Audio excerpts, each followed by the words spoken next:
Hey friends, Allison here, dropping in to share with you some new creative inspiration. I am playing with a couple different collections today, the first one being Pink Fresh Studio, and the other one that I'm playing with is actually just some papers and cut aparts from Pebbles. There's the paper from Pebbles. I was just showing you the two little cut aparts that I'm going to trim out of that paper.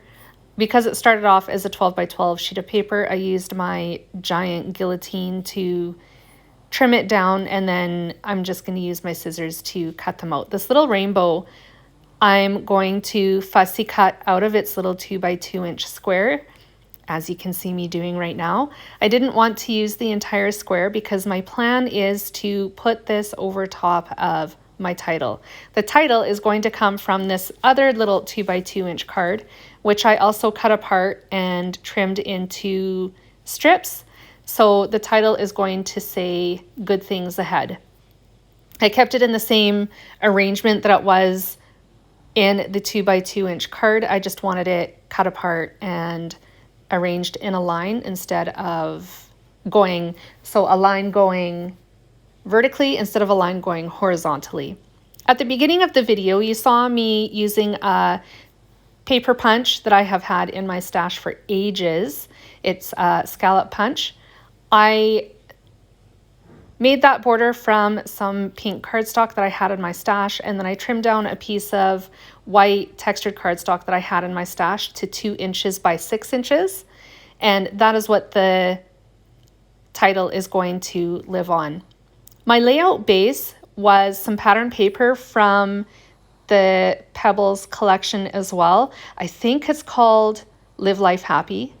I will have it linked in the description box down below, so if you want to pick up this paper pad, you will find it in the Scrapbook Nerd shop. Everything that I use today in this layout is all from Scrapbook Nerd, so if you need anything, definitely hit up the shop. So there's the rainbow. I just used my ATG to glue it to that white piece of cardstock. And then I'm going to do the same for my little strips of paper, which are going to become my title. Once the title is adhered, I'm going to embellish the top of the page just a little bit as well. I'm going to take some of the floral ephemera from Pink Fresh Studio Some Days and throw a leaf and a flower over top of that rainbow. Here's the flower. I'm just using a foam dot that I have in my stash to give it a little bit of lift and dimension, and then I'm going to trim down this leaf a little bit because it's a little too long, and it'll get planked right behind that flower and glued with my ATG as well. Once that's done, I'm going to throw another flower down on the bottom left-hand side of this layout, and I'm also going to use one of those chipboard flare from Pink Fresh Studio as well. Oh, actually, I think to glue the little leaf down, I did use some liquid glue instead of my ATG, just because it was too small and finicky to try and fight with my ATG. So here's the other flower that I'm going to adhere at the bottom of the page.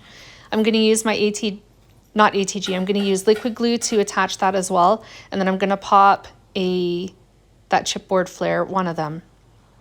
I couldn't tell you which one it is now, but you'll see it when it gets there. Over top of that flower as well. This page is super simple and came together really quickly. The entire length of this video is 6 minutes edited, but in reality, I think it was maybe half an hour from start to finish. It was really, really quick. I did use my computer to type out my journaling, and then I printed it with my home printer. And when that was done, I went and printed a photo as well. I printed the photo at the same size as what my layout base is, which is 7 inches by 8 1/4 inches. And I printed it in black and white. And then I'm going to embellish that a little bit as well. I went back to the cut apart sheet and cut out one of these pennants. I did trim it down a little bit because, as you can see in the right side of the frame, they are fairly long. And so I trimmed it down and then placed it underneath the chipboard flare. I had to think for a second what it was. And kind of over top and underneath the flowers as well. So everything is a cute little cluster right on that bottom left-hand side. So this page is now complete.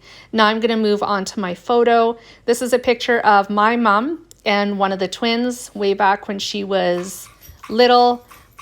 She was like 4 in this photo. If you can hear noise in the background, one of the dogs figures he's hungry, so he's digging at his dish asking for food. He's just going to have to wait. We were in Jasper celebrating my parents' wedding anniversary way back in 2014.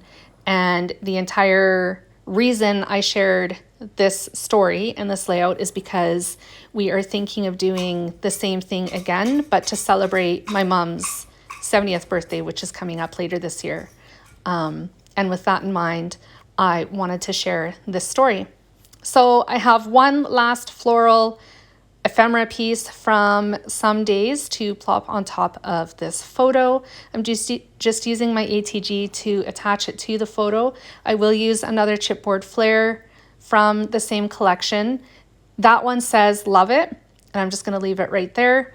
I'm adding the date with some Distress Oxide ink and prize ribbon. I'm using my roller date stamp to do that. And that's the finishing touch. With that, this layout is complete. Thank you so much for joining me today. I hope my layout inspired you. And if you liked any of the products that I used in today's layout, definitely check out the link to Scrapbook Nerd down in the description box. You'll be able to find it in the shop by following that link. I'll be back again soon with more creative inspiration. Bye, friends.